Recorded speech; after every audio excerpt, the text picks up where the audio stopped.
There's a moment in Metal Slug early in the first stage that has nothing to do with the game. Two enemy soldiers are standing together mid-conversation with a pig at their feet. They're not guarding anything. They're not patrolling. They're just there in their world talking with a pig. There's no reason for the pig to be there. Nobody asked for it. It's just something a small group of artists in Osaka decided to put there because they believed that a world worth fighting through should feel like it was worth living in. That's what Metal Slug is, underneath the explosions and the absurdity. A game built frame by frame, dot by dot, by people who couldn't stop caring about the details nobody required them to care about. Animations so dense that porting it to home hardware required extra memory just to hold them. A tank that droops its turret like a head nodding off. It took 2 failed location tests, 6 months of emergency reconstruction, and a programmer who quietly built the thing that saved the project without being asked to get this game to an arcade cabinet. And when it got there, people fed at quarters just to watch what happened next. So settle in, lock and load, and join us as we find out how a small team of artists with no budget, no sleep, and no real names made one of the most handcrafted games ever to grace an arcade cabinet. On today's trip down memory card lane.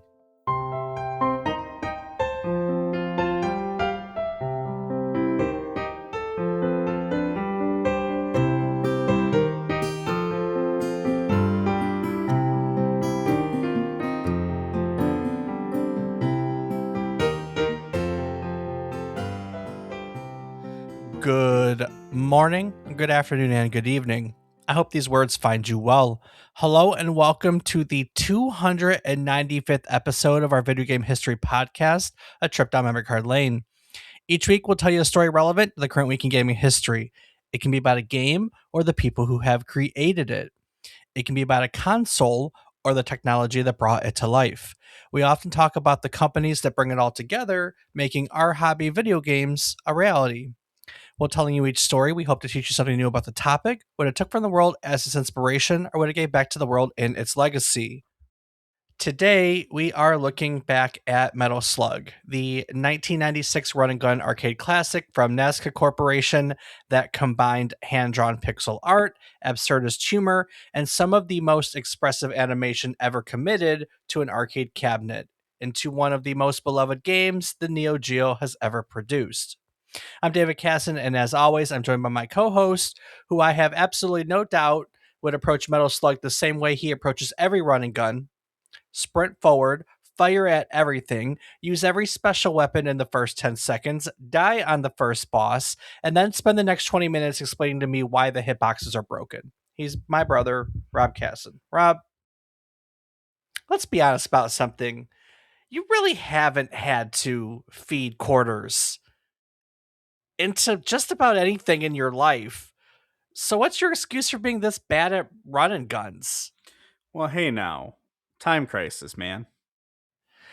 Okay, valid. You've had to feed your quarter into one cabinet in your entire life. I mean, yeah, but, you know. When I was trying to write the joke for this, and I kept coming back to arcade. I was like, he didn't grow up in arcades like I did. Like, we're in two different places. We went to Buffettville, man. We did go to Jimmy Buffettville. I mean, there are modern arcades, except they don't use quarters. So True. Yeah, it's cards. Yeah, by the time we got into it, it was tokens and cards. Have you think about it? Have you ever been to an arcade where you had to put actual quarters into a machine? Isn't the one in Ann Arbor? Oh, valid point. Well yes, played. sir. The basement arcade. Yeah, well played. Yep, it sure. If I'm not mistaken, it sure is. It was. I can't speak for now. Actually, I think it flooded at some point, so it's probably a lot of different stuff in there. Gotcha. Well, do you like running guns? I don't play a ton of them. It's not that I don't like them. It's just I feel it's more fun with another person, and Yeah, it's not a genre that I play with friends a lot because not a lot of people I play with enjoy those. They want something more tactical or more slow or puzzly. I don't know. Or It's all just different. not running gun? Yeah, exactly. Not run and gun. So Have you ever tripped on a Metal Slug title before? I have not. I mean, I've seen like clips from it, but I've never played it or watched gameplay of it any extent. Okay. All right. Well, you'll learn some things about it today, no doubt. But before we get there, why don't we take a few moments and how about you share with our listeners some other things that happened during this week in gaming history? Sure thing. Kicking it off on April 21st, 1989, the Game Boy launched in Japan, developed by Nintendo's Research and Development 1 team under the legendary Gunpei Yokoi. Nintendo's first cartridge based handheld arrived with 4 launch titles and an initial shipment of 300,000 units, which sold out within 2 weeks. It was less powerful than its competitors, lacked a backlit screen, and ran on 4 AA batteries. None of that mattered, though. The Game Boy and its successor models would go on to sell over 118 million units worldwide, and the line of portables it started is still going today. Love me my Game Boy. Yeah, the Game Boy Color was fantastic too. Yeah, see, I didn't really get into them after the Game Boy. Like, I had the Game Boy and then I maybe had a color. I don't think I ever had an advance or a micro. And then, of course, the DS came out and we were all done with it. So, You had for me, I started on the Color. Received my first ever one for my communion, second grade. It was the Pikachu edition. I still have it. I know where it is right now. It's incredible. I still have the little bag for it too. Sorry, I had to geek out for a second. Um, and then I got the advanced. I never got an SP. You got the original DS, and then I got a DS Lite, and then the facts. 3DS. That's a true statement. So you did have That, a that DS. It was the Mario edition. I do. I still have that one Well, there you with my go. stickers all over it as well. So I remember the original Game Boy. You know, we had Super Mario Land with it, and you know, when the Game Boy released in Japan, it released with Super Mario Land, and then when they brought it to North America, Tetris had become popular, so Super Mario Land got bumped, and here in North America, it got a Tetris package, and the rest is kind of history. Yeah, I've definitely played that. For sure. Next up, on April 20th, 1990, Fire Emblem was released in Japan for the Famicom, developed and published by Nintendo's Intelligent Systems division. The game that would eventually become one of the most beloved strategy franchises in gaming history dropped players onto a grid based battlefield and asked them to manage a small army of named characters through a series of increasingly brutal tactical engagements. Its defining rule, the one that would shape the series for decades, was that death was permanent. Lose a unit, and they're gone. It made every decision feel weighted in a way that few strategy games had managed before. Fire Emblem sold modestly in Japan and didn't make it to the Western audiences for more than a decade, but the foundation it laid is still the foundation the series builds on today. We told its full story back in episode 190, so to learn more, go there. Yeah, go check it out. We had Dave Seeley on, and we had a lot of fun. Did we have anyone else? I feel like we had a fourth person on that one. I mean, the only person I could think of that we would have would be Kiefer, because he's a really big Fire Emblem guy, but I'm not sure. I don't remember him being a part of that one because I was just thinking, damn, did we have Kiefer for that one? But maybe we did, and I just can't remember. I mean, that was I'm pretty 105 episodes ago. I'm pretty sure we did. What I remember about it is Dave came prepared with a list of names, and we had to guess whether or not they were actual Fire Emblem characters. And it was a lot of fun. We had a lot of fun. We did have both of them with that episode. I'm looking at it right now. Damn, beat me to it. Yep. I do recall the name thing. I do remember that one. Yeah, You we know, had a lot of fun. your friends seem to do that often. They get us. They're good. I appreciate Yeah, them. they my friends come prepared. It's a lot of fun. All right, what else we got? What else came out this week? Next up, on April 20th, 2004, Hitman Contracts was released for PC, PlayStation 2, and Xbox, developed by IO Interactive and published by Eidos Interactive. The third game in the Hitman series found Agent 47 wounded and bleeding in a Paris hotel room, reliving past missions through a series of fever dream flashbacks. Part remake of the original Hitman game, part entirely new entry, Contracts was built under enormous time pressure after IO Interactive split its team to simultaneously develop both this game and its successor, Hitman Blood Money. It was darker in tone than anything the series had attempted before, and its soundtrack, composed by Jesper Kyd, won Best Original Music at the 2005 BAFTA Game Awards. Critics appreciated the atmosphere while noting that it didn't significantly advance the series, but it still managed to sell around 2 million copies. Yeah, it was a good opportunity for that company to kind of introduce the story from the first couple Hitmans to a new audience.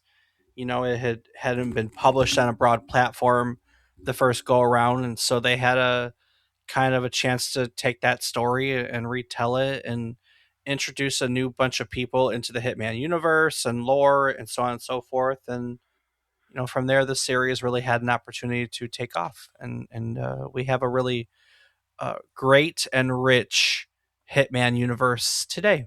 So it was a great reboot of sorts, I guess you could say. Right on. Never played it. Wouldn't know. Next up, on April 19th, 2005, Psychonauts was released for Xbox and PC, developed by Double Fine Productions and published by Majesco Entertainment. Tim Schafer's psychedelic platformer casts players as a young psychic named Raz who infiltrates a summer camp for psychically gifted children and dives into the mental world of the people he meets there. Each level was literally the inside of a character's mind, making the design of every stage an expression of that character's personality, fears, and memories. Critics loved it. Eurogamer gave it a Game of the Year award. Majesco lost money on it anyway, where when only about 12,000 PC players bought it in the first few weeks on that platform. And the game spent years as one of gaming's most celebrated cult classics before Double Fine reacquired the rights and brought it to a broader audience. It still remains one of the most imaginative platformers that were ever made. Psychonauts is very unique. It took Majesco out of business. They lost so much money on it when they initially released it that they had to bow out of the video game business completely. And Double Fine went on to work on other projects and earn enough money to get the rights back. And once they bought the rights back, they re-released it on broad, more platforms. And in the meantime, the game had picked up steam through word of mouth. It had become a cult classic. People really enjoyed it and gave it a chance and took their time with it and started talking about it. And all that took gathered speed. So by the time, it got re-released by the time it got re-released by Double Fine, there was a lot of people who wanted it, which was a great thing because I think at this point that game has sold I don't know, a million copies, couple million copies. It has sold 1.7 million copies, and about 1.2 million of those were after Double Fine acquired the rights and re-released it. Hell of a ways from 12,000. Yeah, I know. For real. Absolutely for real. What else you got? Well, Dave, last up for this week in gaming history, on April 24th, 2008, Valkyria Chronicles was released in Japan for the PlayStation 3, developed and published by Sega. A tactical role-playing game set in a fictional European continent during a period of industrialized warfare, Valkyria Chronicles used Sega's proprietary Canvas engine to render its world in a style that looked like a watercolor painting brought to life. Players moved their units in real time across the battlefield in a hybrid system that blended turn-based strategy with third-person shooting mechanics. It sold modestly at first, barely cracking the top 100 games in Japan for 2008, and failed to reach Sega's expectations in North America. Then, the price dropped, An anime adaptation aired, and word spread. By the time it arrived on PC via Steam in 2014, it topped the charts on launch day.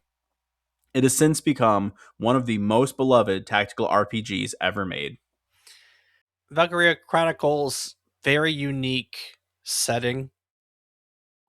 There really aren't a lot of role playing games done in anything that's kind of not rooted in complete fantasy, right?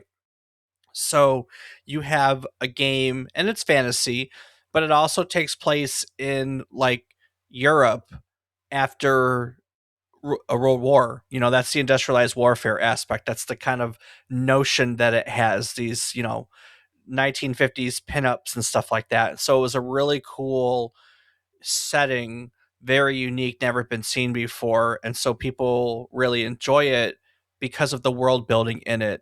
And so we were excited to see it come to Steam. And I actually know I own it on Steam. It's a fantastic game.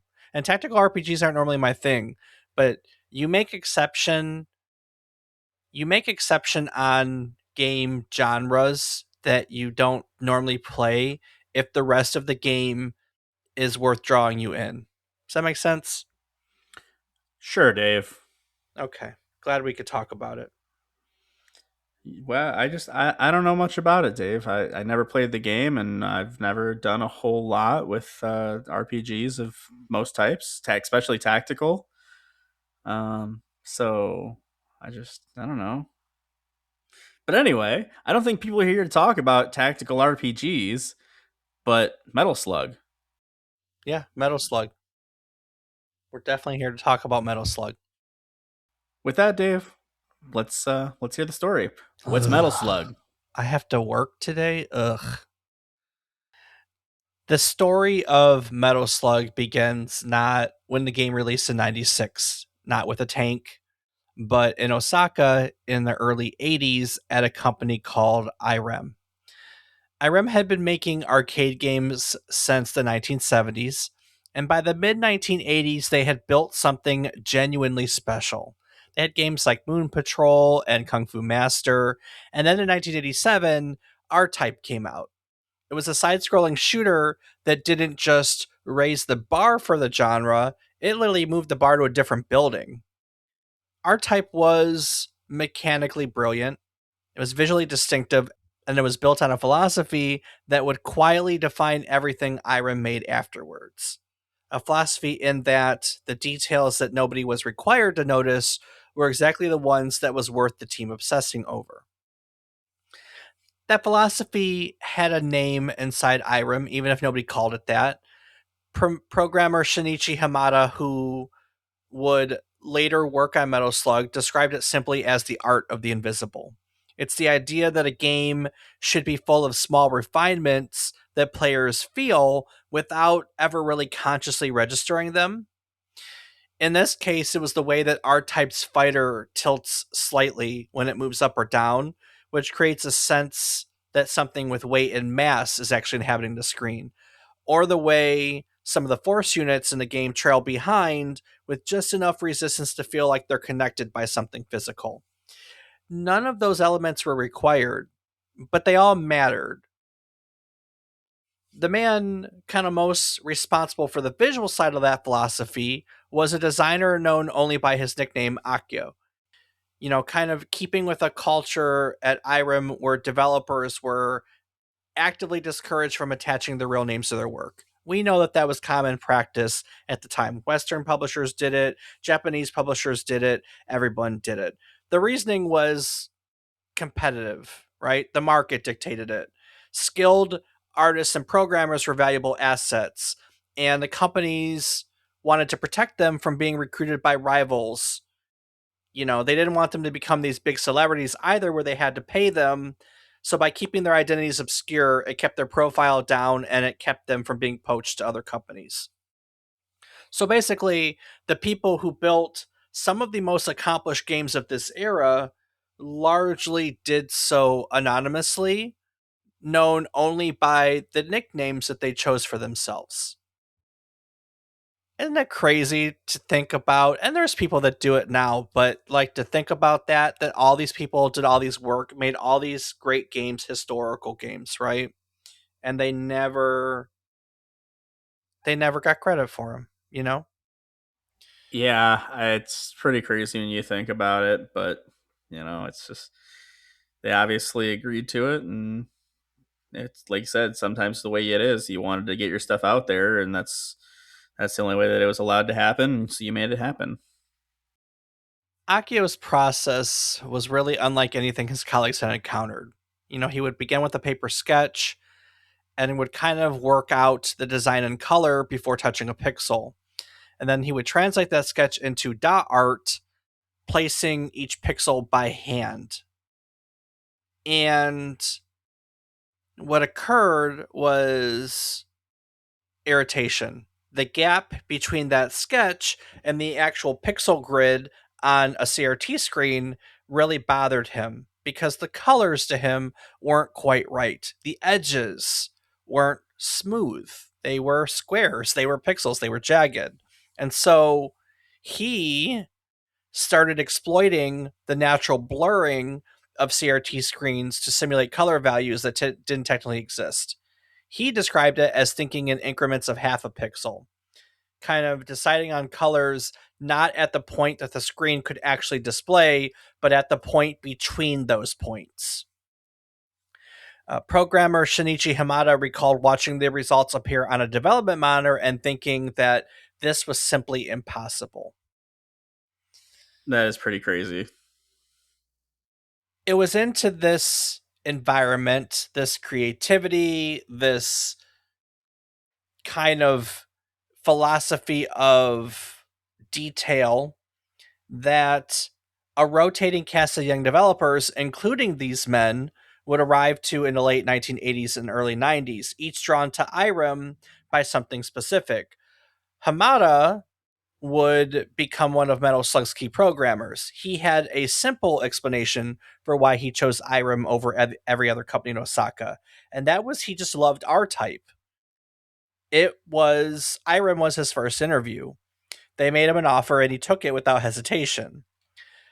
Oakley, the designer who worked in between pixels, would go on to work on Metal Slug before leaving for Square. He had actually originally been offered a position at Capcom. He went to his Irem interview, and Akio was the one who interviewed him, and they vibed so well that he decided on the spot that he wanted to work wherever Akio worked. Nice. Kazuma, right? I mean, sometimes people gravitate to people. That's the way it should be, you know. Oh yeah. Kazuma Kujo, who would become the lead planner on Metal Slug, wanted to make games from the moment he first stood in front of an arcade cabinet as a kid. He studied mathematics, he got into programming, and he set his sights on Irem also because of R-Type. His job interview, though, did not go the way he expected. The head of the business division was interviewing and looking for testers for R-Type 2, and the qualification he was seeking was incredibly unusual. He wanted the worst player in the building. Kujo got the job. Yikes. I don't know how I feel about that. Got you the job, but damn, at what cost? Takushi Hayamuda, who would go on to score the Metal Slug soundtrack, had applied to both Irem and Konami after 3 years as a salaryman, and he decided he needed something more. Both companies ended up offering him a job as a music composer. He chose Irem because it was closer to home, and he arrived to find that the tools available to him were essentially a single synthesizer, hardware that could output 8 simultaneous tones, and he was told that he would have approximately 2 months to score an entire game from scratch. But there was one problem. He didn't actually have any formal musical training. Oh, So, nice. so he was, he still got to work. Yeah, but wow. None of these people set out to make Metal Slug. They set out to make good games at a company they admired, alongside people who held themselves to a standard that sometimes felt unreasonable. What they built at Irem, before any of them knew that one day they would be building something together at a different company, which is Metal Slug, was a shared sense of what good craft looked like. And that sense, more than any specific technique or tool, was what they would carry with them when Irem's lights finally went out.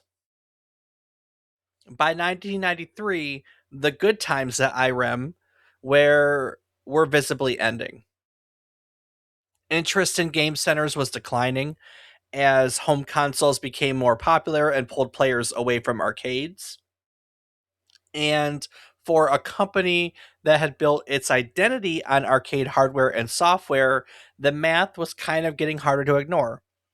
Rumors circulated that Irem was considering walking away from game development entirely. Then in 1994, those rumors became fact. Takeshi Okoi remembers the morning it became official with the kind of clarity that tends to accompany moments that you don't want to remember. The team had been crunching through November and December, sleeping at the office, pushing Gun Force 2 towards completion. Then one morning, a boss arrived to give the morning speech, and he opened by noting that the winter had brought a cold front that had crept into the business as well. Damn. He, re- I know, It's like I hear that, I read it, and I was like, it's like Game of Thrones, right? Winter is coming. Yeah, that's wow. He then recommended that handing in resignations now would be for the best. Jeez. Okoi remembers people obviously got upset. They threw design documents into the air. Gun Force 2, which is what they had been working on for months, was only half done. And they knew the company was coming down to the wire. They finished the game anyway, in a rush. So far down to the wire, in fact, that there wasn't time to even program in a credits sequence. Gun Force 2 simply restarts on a loop the moment you beat it. The people who made it aren't anywhere inside the game whatsoever. While the rest of Irem scattered, Kujo and Miher, two other associates there, were already moving. Hamada remembers overhearing them holding meetings constantly in those final weeks, catching fragments as he walked past. We're talking to so and so this week. Next week's we're talking to so and so. They were scouting quietly, right, for somewhere to land.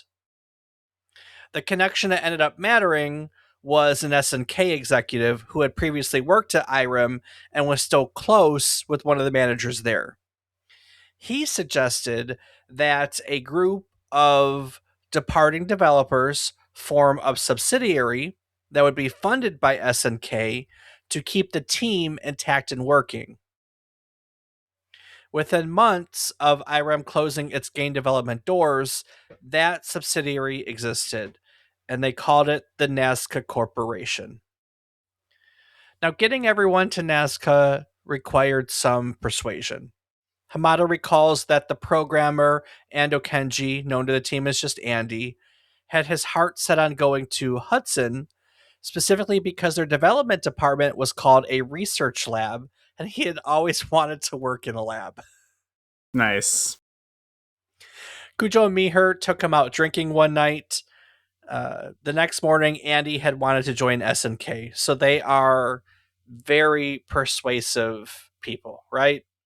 If all it takes is a night of drinking, they did an incredibly good job. True that. Nazca set up in a separate office from SNK's main development decision, funded by the company, but kind of kept at arm's length. Kazuma Kujo, the co-designer for Metal Slug, later reflected that this arrangement felt deliberate, like SNK understood that forcing the ex-Irem team into its existing culture would benefit nobody. I felt that it was their way of protecting us from being engulfed into SNK, he said. The SNK developers were respectful, even a little awed. Word had gotten around about how the Irem graphics team worked, and people wanted to know more about it. But in practical terms, that team mostly kept to themselves. It was a small team. Hayamuda estimated around 20 people total, with roughly 10 working on what would eventually become Metal Slug. One sound person, two planners, 6 to 8 designers, 5 programmers. He said in an interview, how many does that make? when he was asked later on. Nice. Now, Nazca's initial assignment from SNK was to port games to PlayStation and Saturn. SNK had spent the better part of a decade building its reputation on the Neo Geo, which we covered as part of our Neo Geo episode. Go check it out. The Neo Geo is a proprietary arcade and home console system that was essentially the same thing, right? It was the same hardware in just two different housings. The MVS lived in arcade cabinets and the AES sat in living rooms. Same hardware, both ran the same cartridges and delivered the same experience. That was the point of the Neo Geo. It was expensive, it was powerful, and it cultivated a devoted audience that expected a specific kind of game from it, right? Big, colorful, fast, full of personality. These big, flashy, colorful games that grab your attention in arcades. They ended up being games like King of Fighters and Samurai Showdown, Fatal Fury. They were games that felt like they were showing off because they were absolutely showing off. That's the way arcades work. They have that attract mode to bring people in. This team, the Nazca Corporation, they hadn't left Irem and crossed the fence to a company they had spent years treating as a rival just to port other people's games. And so they really pushed for permission to develop original titles of their own. And SNK would eventually relent on the condition that it happened alongside their porting work, preferably on their off time. And so two original projects began simultaneously. One team, drawing on Irem's history with some golf games, would start building a game called Neo Turf Masters, and the other team, drawing on everything they had learned making games like In the Hunt and the Gun Force series, started building something that they knew they didn't have a name for yet. They just knew that it was going to evolve a tank. Now, the game that Nazca would eventually show at location tests in Osaka in August of 1995 was not the game that the world would come to know as Metal Slug. It was darker, it was more somber. The tone was closer to their previous game In the Hunt than anything you might describe as fun. And that was intentional. They had set out to make something that felt more like a war movie with weight and consequence and a visual language that borrowed from the military vehicles and landscapes of Hayao Miyazaki's Daydream Data Notes, a book that Kujo recalls seeing Akio pick up and read almost every day in the office. In this version, there were no human player characters. The characters in Metal Slug, Marco Rossi and Tarma Roving, did not exist. The player controlled the tank, which is Super Vehicle 001, directly. Here it was a heavy track tank that could jump and crouch, but it moved not fluidly, but with the deliberate grinding momentum of something that weighed several tons. Player 2 just got a gold colored variant of the same vehicle. The prisoners of war that you would rescue were scattered through the levels, that are scattered through the levels of Metal Slug. They weren't the like gaunt, grateful soldiers of the finished game. They were just blue palette swaps of enemy soldiers who, once freed, would kind of climb onto the tank and fire bazookas or run alongside it throwing grenades. The first mission was even set in a swamp. The whole thing had this like gritty, desaturated atmosphere that felt a long way from these bright, chaotic, attention grabbing energy, titles that the average Neo Geo release had. To his credit, Akio really believed in it, right? He had been taking, all these ideas from Miyazaki, and he had built the tank's personality frame by frame, giving it a crouching idle, an expressive jump, and a sense of weight and life that kind of felt less like a vehicle and more like a creature. For him, the tank was the point. Everything else was kind of built around it. But the location tests were telling them that people that were playing this game weren't in love with it. Nazca ran two separate tests with two different control schemes, right? They were trying to find a configuration that worked, and frankly, neither did.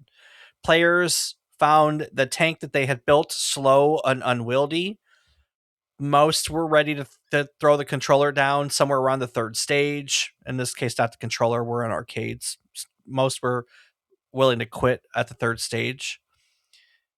And the criticism that landed hardest didn't actually come from ordinary players. It came from SNK management and dedicated Neo Geo fans, which, again, since they're making for Neo Geo, that's the exact audience that the game needs to win over.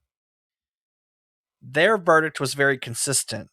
It didn't have, again, that boisterous, energetic spirit that defined the platform. It felt like a game that belonged on a different platform. And so development stopped. For a month, the team sat with a project that had failed, funded by a company that was now uncertain whether it was worth continuing, right? Because their criticism is coming from SNK. And frankly, they have no clear agreement on what to do next. Now, one of the co-designers, Cujo and Miher, I know I brought them up. They're the co-designers. I don't think I introduced them properly. Sorry. Cujo knew what had to happen. As the level designer, he had been quietly frustrated with the tank concept for a while.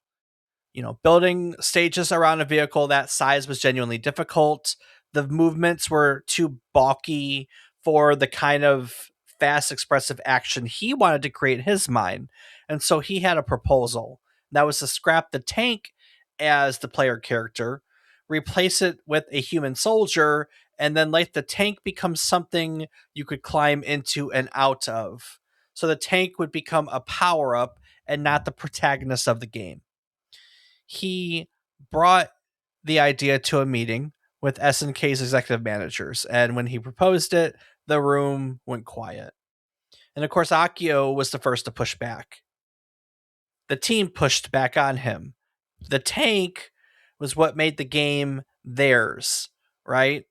They had spent all this time making this tank. It was the center of what they had built, and they were adamant is that the tank was what made the game theirs. It was the specific thing that set their game apart, their run and gun apart from every other run and gun on the market. Changing the player character would mean rebuilding enormous portions of a game they had spent over a year making.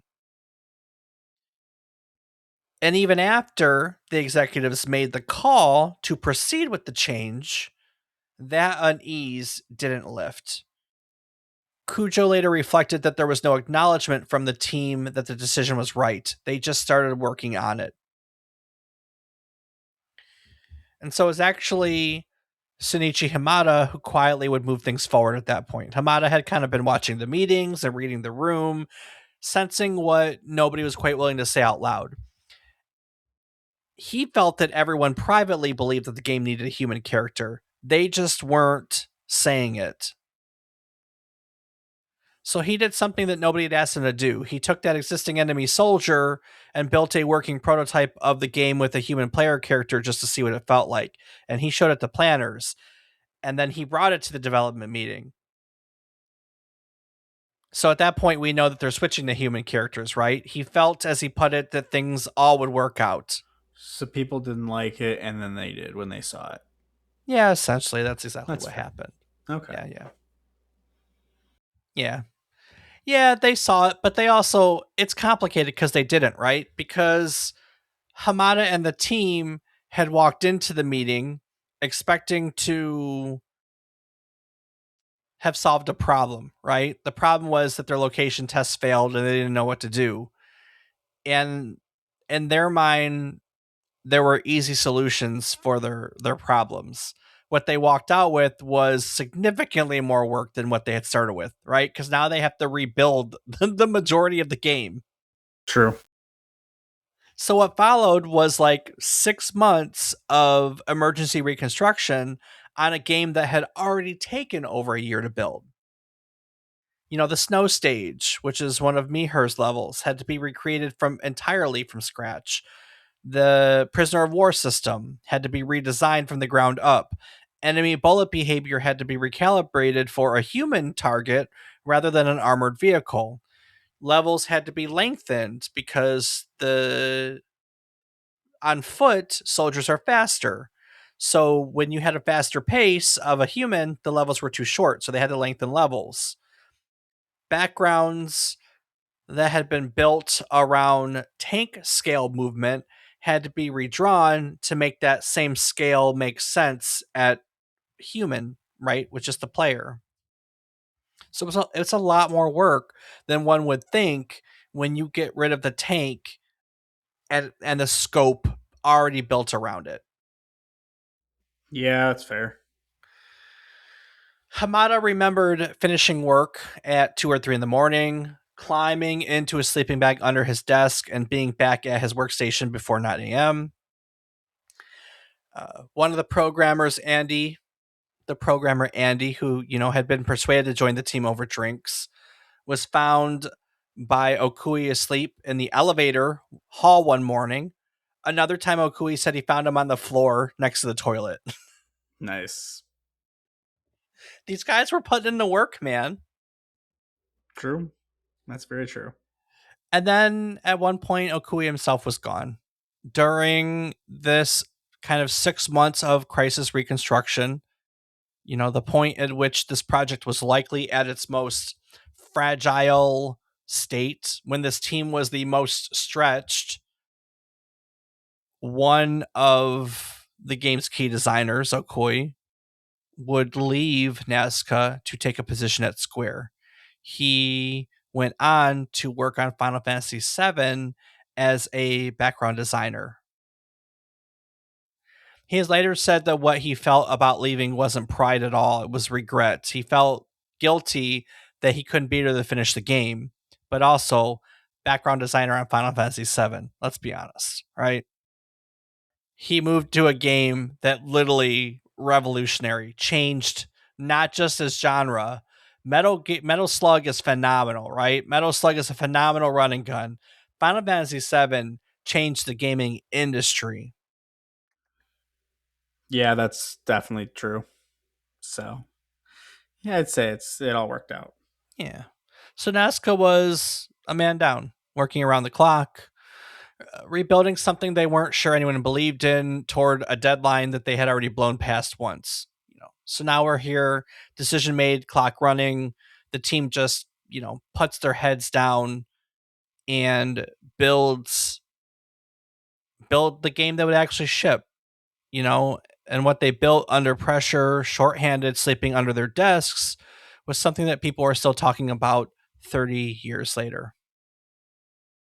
And I think at this point, it's important to kind of look back at how we got here, because a large part of why comes down to that book. It comes down to Miyazaki's Daydream Data Notes. And if you don't know what that is, that's a collection of drawings first published in 1992 that has extraordinarily detailed illustrations of vehicles, military vehicles, and aircrafts and boats and landscapes, kind of rendered in a style so that sits somewhere between a technical manual and watercolor dream, right? We had done an episode on Miyazaki. That was our Nino Kuni episode. We did it recently. Go check it out. Um, and in that book, you'll find, tanks with organic curves and planes with personality, the kind of machinery that looks like it has a history, you know, things, machines that had been somewhere and done things and picked up scars along the way. Again, Kujo said that Akio used to pick it up and read it almost every day. And I think it's important to note that that influence ran deep enough that it didn't just shape the visual style of the game, but its characters. Because the protagonist of Metal Slug is named Marco Rossi. The central character of Miyazaki's film Porco Rossi is named Marco Peugeot. That connection is not accidental. When a second female character was later introduced in Metal Slug 2, she was named Fio Jeremy, sharing her first name with another Porco Rossi character, Fio Piccolo. The team is kind of quietly paying tribute in a way that people do when they admire something that they admire too much to leave it unacknowledged, right? And so what they set out, their aesthetic was kind of this retro World War II European game where the content underneath was kind of science fiction, something that looked like it belonged to the past, but kind of kept pulling you toward the impossible. That tension, right, between the handmade and the fantastical, between the gritty and the absurd, kind of becomes the visual signature of the entire series. And of course, that goes over to Akio, whose approach, is unique with his blurring the color values between there. And so he establishes the basic art with the Miyazaki book and the color scheme. And so once he establishes these basic art movement templates for each character, the rest of the animation team kind of takes that framework and they worked fast. Kujo described it as menacing. Those designs took time, and the quality was non-negotiable, right? Not just for the player characters and the tank, but also for the enemies who would be on screen for only seconds before being shot. From the very beginning of planning at this point, at the art side, the designers had set themselves a very specific goal. They wanted enemy soldiers to have more detailed movement than any other war action game had ever attempted. And so they prepared animation patterns that really served no gameplay function whatsoever, purely to create the sense that these characters had lives of their own. So in this game, you'll see soldiers sunbathing, soldiers roasting food over a fire, soldiers mid conversation who look up, register you, and panic. Meher later described wanting players to feel that every enemy, big and small, had a life of their own. These were animations that kind of had nothing to do with the game. They And in a lot of ways they weren't decoration, but they are decoration. They're the point. They're the art of the invisible. They're those things that give weight to the game and the world building without being important really otherwise. And that same philosophy was extended to the Metal Slug tank itself. Because the tank had originally been the player character itself, it had been built with this really extraordinary level of expressive detail. It crouched, it jumped with its legs, its turret drooped when it was idle, like a head nodding off to sleep.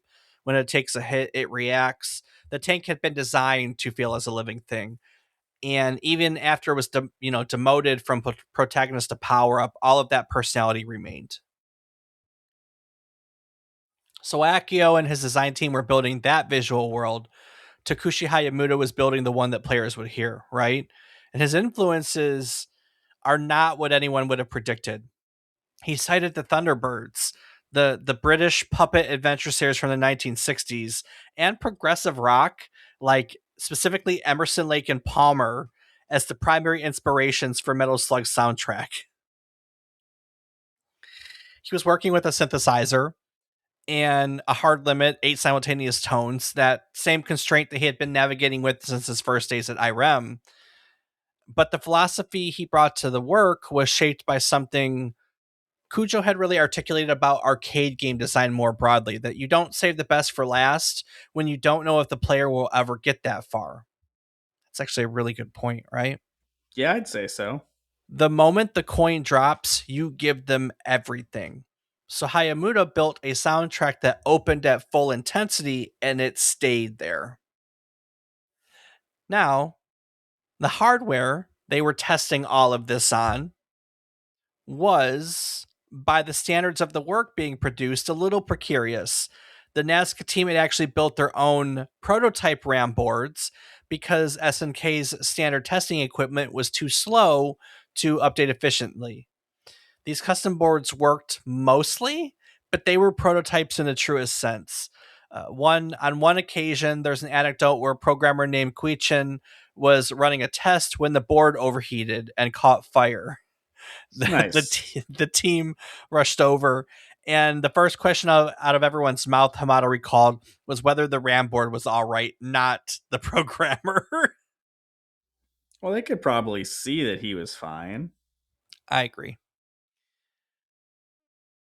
Somewhere in the middle of all this development and evolution, someone had to name the game.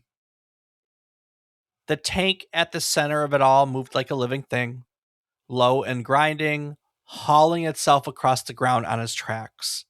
Someone made the connection to a slug, the creature, and combined it with the most direct possible expression of the vehicle's nature, metal. The full translation from Japanese is essentially Iron Slug. There were other candidates, to be fair. The team chose this one specifically, as a developer noted in a 1997 interview, because calling your main mech a slug is stylish. Player feedback after release included at least one respondent who wrote in to say the title wasn't good. The developer who answered that question admitted with apparent sincerity that perhaps that player didn't have good taste at all.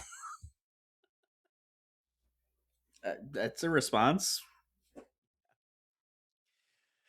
You know, Rob, hearing about the final 6 months of Metal Slug development, sleeping under desks, RAM boards catching fire, a programmer found asleep on the toilet floor, it makes me genuinely grateful that starting a podcast doesn't require any of that. Right. No sleeping bags under desks, no custom hardware that spontaneously combusts, no rebuilding everything from scratch 6 months before launch.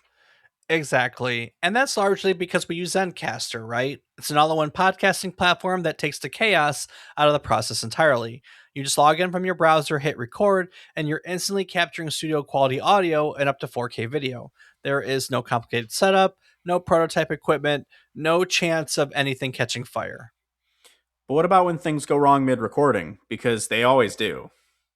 Well, that's where Zencaster's multi layered backups come in. Even if your connection drops, your recordings stay safe in the highest quality. There's no lost work and no starting over. And editing? Don't tell me it takes 6 months.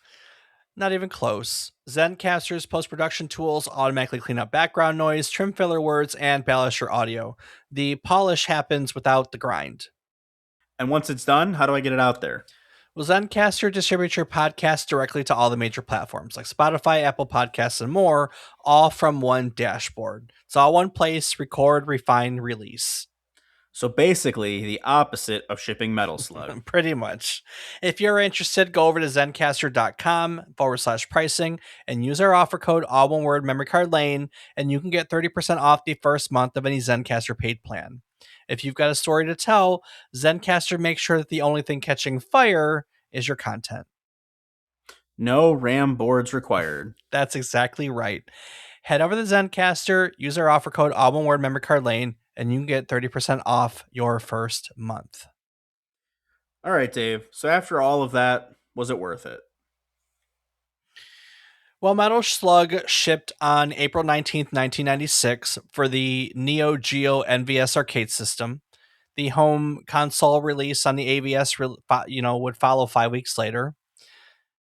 The critics weren't quite sure what to make of it. Electronic Gaming Monthly's 4 reviewers agreed that the game was fun, largely because of its animations, but spent most of their review complaining about the difficulty, the one-hit deaths, and the number of quarters required to see it through to the end.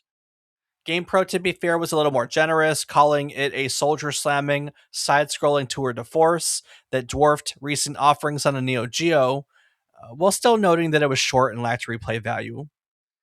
The consensus across most English language publications was something like, it's gorgeous, it's funny, it's worth playing, but it's over too quickly. What players did with their money told a very different story. Metal Slug was one of the top 10 highest grossing arcade games in the United States in 1996.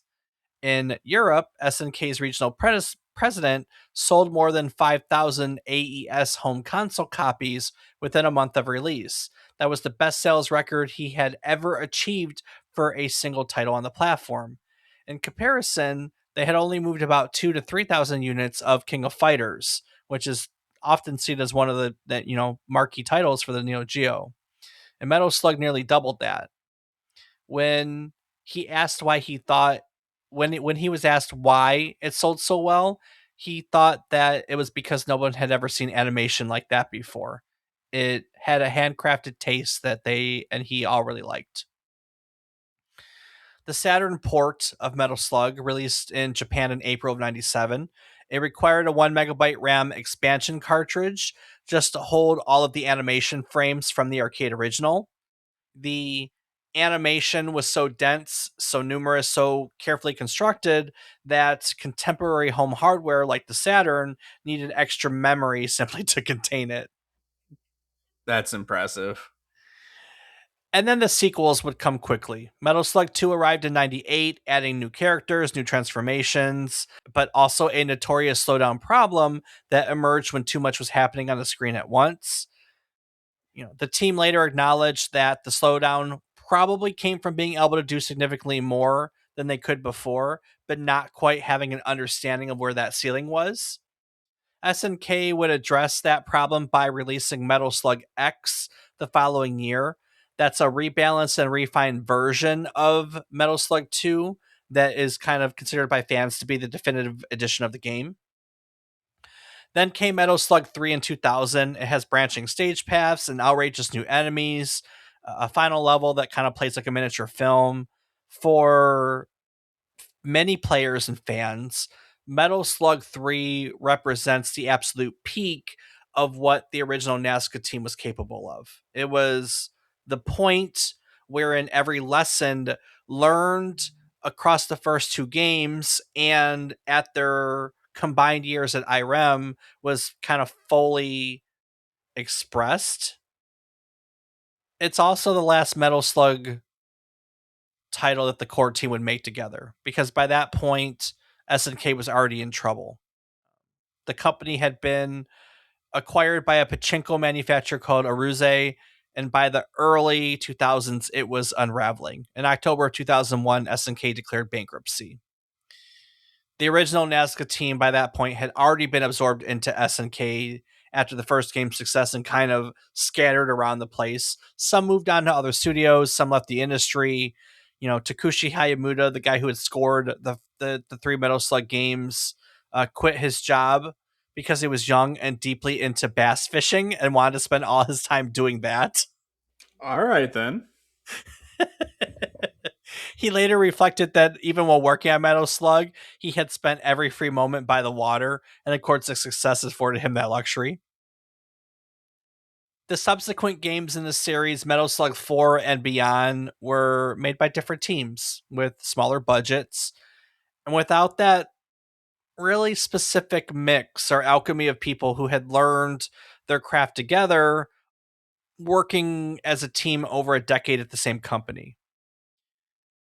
The rest of the Metal Slugs, they're not bad games. They're just simply games that were made by people who loved Metal Slug from the outside rather than people who had built it from the inside.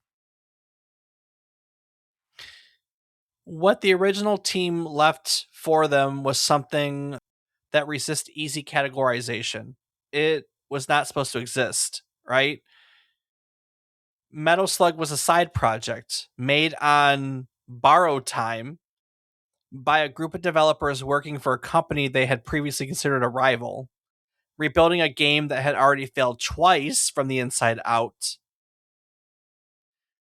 The people who made it hid their real names inside pseudonyms, slept under their desks, lost teammates during the final stretch, and kind of shipped it without ever genuinely agreeing that the decisions that kind of saved the project had ever been the right ones.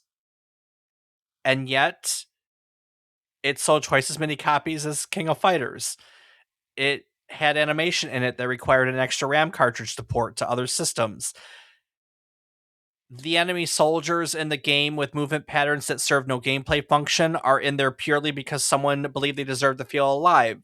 The tank drops its turret like a tired head. The composer uh, was inspired by Thunderbirds and progressive rock and gave you everything from the moment the coin dropped. These are all special, unique things that all came together in one place to make a very unique game, a very unique trilogy of games. To be fair, 30 years later, Metal Slug is still being played, still being ported, still being cited by developers who are making games that want to be like it, that want to be inspired by it, that want to feel like it because it's a great game.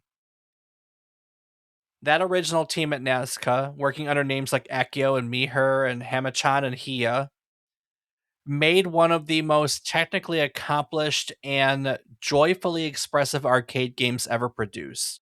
And then they kind of mostly disappeared back into anonymity. The way you do when you're not allowed to put your real name on anything in the first place. The craft is still there to this day in every single frame. And thanks to history, preservation, whatever you want to call it, it always will be. If today's episode sent you deeper into the world of run and gun games, or just left you wanting more time with the Neo Geo, we have you covered. Episode 139 tells the full story of the Neo Geo itself, the hardware that Metal Slug called home, what made it special, and why it commanded the kind of loyalty it did. You can also check out episode 25 that goes back to Contra, the game that kind of defined the run and gun genre before Metal Slug came along and redefined it all over again. And if the craft of shoot 'em up alone is what grabs you today, I would suggest taking a look at episode 33 on Ikaruga. That is worth your time. The story of another small team that took everything that the genre had built over 20 years and did something entirely new with it. All three of those episodes and everything else in our archives, of course, are waiting for you at our website on www.memorycardlane.com. Rob, what else can listeners find on our website? You can find a calendar of our future episode topics, know what we'll be talking about in the coming months and weeks and months. You can find a link to our Discord where you can come chat with Dave and I. You can find a link to our Patreon where you can get access to the ad-free and unedited versions of our episodes. And you can find links to our social media where I am on several platforms as Rob_O_Raptor and Dave. I can be found on various platforms as David is Wrong. Each week, we'll tell you one story relevant, the current week in gaming history. It can be about a game, a person, a technology, a console. We've covered places. We do it all. We'll tell you each story. We hope to teach you something new about the topic, what it took from the world as its inspiration, or what it gave back to the world in its legacy. When we sit down to research new topics each week, we get excited to find out new things about our favorite video games, your favorite video games, just video games in general. It's this fantastic cycle of teaching and learning, learning and teaching. And in celebration of said cycle, we always come and talk about our takeaways each week. So, Rob, what did you learn today? Well, I think that my favorite thing was the way Akio did the pixel art with the half pixel. Yeah. I just think that's really cool, a really creative way to make it work and get what he was looking for out of it. I think Yeah. it's just kind of cool the way that people are able to manipulate technology to do what they wanted if they weren't able to create the technology to do what they wanted. Isn't that just one of the best things about these stories from that era? There are so many people really genuinely talented, really genuinely talented, and just intelligent people who were finding really innovative ways to push the industry forward. They were doing all sorts of cool things on very limited hardware. You know, that CRT blurring, that became a thing. You know, I think about things like the Venetian blinds technique on the Atari. There's all these examples of people using these tricks to get what they want, and that is definitely something that I love about that era. Yeah, that's it. That's just something I love about that era. No, I 100% agree, Dave. I think it's awesome. So that's my takeaway. What about yourself? I never made the correlation of where this team came from. I know Metal Slug. I played Metal Slug, a couple of them. I own some of them. Beautiful game, by the way. If you're someone who's a fan of pixel art, it's not a joke. Metal Slug is one of the best examples of pixel art, period. But I never ever made the correlation, that lineage that I love to do so much, that goes all the way from R Type into, through the Gun Force series into Metal Slug. I never made those connections before. Once you know it exists, it's pretty obvious, and it's, for me, it's almost like a duh moment, because you can very much see the philosophies that the team has in their raw forms in the beginning, and just getting more and more so as they stick together and keep building these other games. And you know how much I love doing things like that. I love evolution of people and teams and projects, and it was a lot of fun to work through that for this episode, for sure. Absolutely, I agree. All right. Well, um, again, if you would like to support our podcast, and Rob talked about our Patreon, but of course, if you'd like a no money involved way to do so, as usual, I'm going to encourage you to go wherever you get our podcast, whichever platform, and give us a rating, give us some feedback. That's a fantastic way to help other people find our podcast. Let us know how we're doing. Let them know how we're doing, and share this with your friends. Get the word out. We've been at it for a while. We have a lot of really fascinating content, really fascinating stories that you can share with other people. So go check that out. Rob, before I wrap the episode up again and take it into next week, is there anything you'd like to else? Is there anything else you'd like to add to today's episode? I'll just say thank you so much to everyone for listening. It means the world, and we hope you enjoy. So thank you. Absolutely. Metal Slug was never supposed to be what it became, right? It was a side project made on borrowed time by a team that had kind of just watched the company that they all came together in, the company they loved, close its doors. They crossed the fence to a former rival, set up in a separate building segregated from said rival, and started building something in the hours left over after the actual work was done. And the game that came out of it, to be fair, failed, right? Development stopped for a month. The team had to rebuild it from scratch in 6 months, shorthanded, sleeping under their desks, with no agreement that the decisions that they had made to save it were even the right decisions. And somewhere in the middle of all that, someone spent weeks drawing an animation of a soldier roasting food over a fire. An animation that had nothing to do with the game, that nobody asked for, that nobody would have noticed if it wasn't there. That's the thing about Metal Slug. The craft wasn't a selling point. It wasn't a strategy.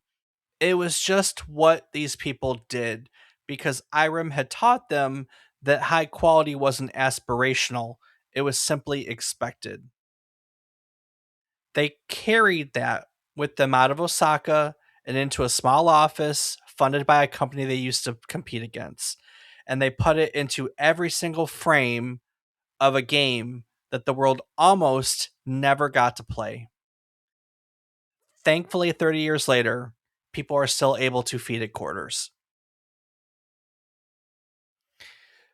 Next week, we are trading the chaos of the battlefield for something considerably more peaceful, or at least that's kind of what it looks like from the outside. In 1984, Nintendo released Golf for the Famicom, a quiet little sports title that put a simple game on a simple console and somehow started something much larger than either of them. But before we get to that game, of course, we need to talk about the sport itself, because the story of golf, a Scottish shepherd, a stick, a pebble, and a hole in the ground, is one of the oldest and strangest origin stories in the history of games.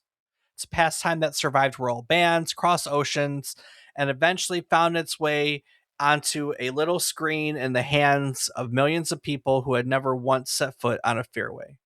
So join us as we tee it up, take the shot, and find out how a 500-year-old sport became a video game on next week's trip down memory card lane.